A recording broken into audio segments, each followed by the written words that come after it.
Ikaze mu gasobanuye kacu k'uyu munsi, aho tugiye kureba hamwe agasobanuye.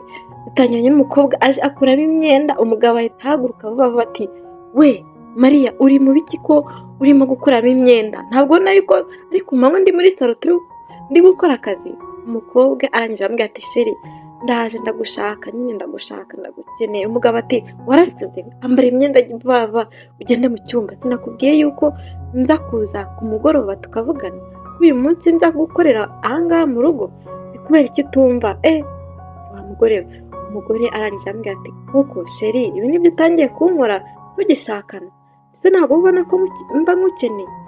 Umugabo ati ubu nkeneye ibiki se? Sinagusanuye yuko ndi mu kazi, uragira ngo tuzatungwe n'iki wowe? Kubera icyo udashaka kunyumva? Mbabarira umve mu maso ugende. Umukobwa ati sheri koko urakoze, ntabwo uba ubona yuko base mushaka?